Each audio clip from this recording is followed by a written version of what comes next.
Hi friends, Telugu రైతన్నలకు నమస్తే. రైతు అంటే ప్రతి వాడికి చిన్న చూపండి.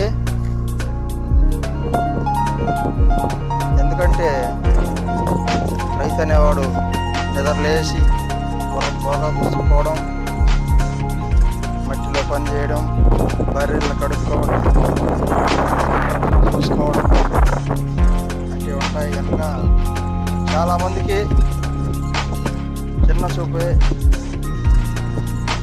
అని అనుకుంటూ ఉంటారు. కానీ అది చిన్న చూపు కాదండి. సాఫ్ట్వేర్ కంటే గొప్ప ఉద్యోగం.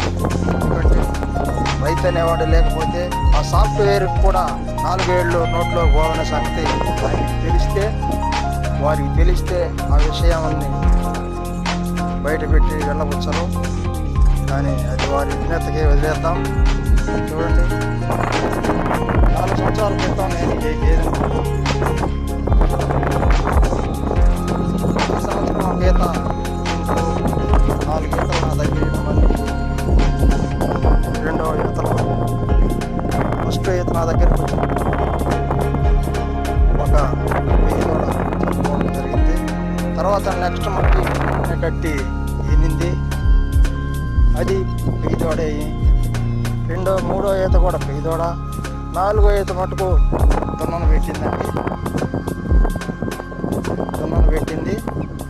అయితే పాలు మటుకు నాకు సంవత్సరంలో 9-10 నెలలు తప్పకుండా ఇస్తుందండి. చూడు కట్టించినా సరే 8-9 నెలలు చూడు వరకు పాలు ఇచ్చి నాకు మంచి ఆదాయాన్ని చేకూర్చిందని అనుకుంటున్నాను. ఒక రైతుకి ఎవరి కింద ఈ చేయడం కంటే ఇదే గొప్ప అని భావిస్తాడు కనుక ఆ రైతుకి ఈ పనులంటే మట్టిలో పని చేయడం కానీ, పశువులు మేపడం కానీ ఎంతో మక్కువైన పనిగా భావిస్తూ అతను ఇష్టపూర్వకంగా చేసుకుంటూ జీవనం సాగిస్తుంటారు. ఇలా ఒక్క బర్రె మీదే నాకు 4 ఈతలు.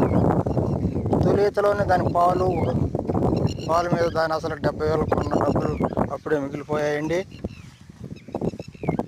తర్వాత ఈ 3 దూడలు మిగిలాయి. ఈ పంట కూడా రెండవ ఈతలో కట్టిన పంట కూడా మళ్ళీ చూడు కట్టించాము. అది దాదాపు ఇప్పుడు చూడు కట్టించేది చూడు బాగా 9-10 నెలలు అయ్యేసరికి 1,20,000, 1,30,000 కేజీ అమ్ముతుంది. ఇంతకాడికి ఏం ఆశిస్తాడండి రైతు? ఒకరి కింద కాళ్ళ కింద కడిపోయి పని చేసే కాడికి సొంత పనిని నమ్ముకొని చేసిన దాన్ని చేసుకునే పని అంటే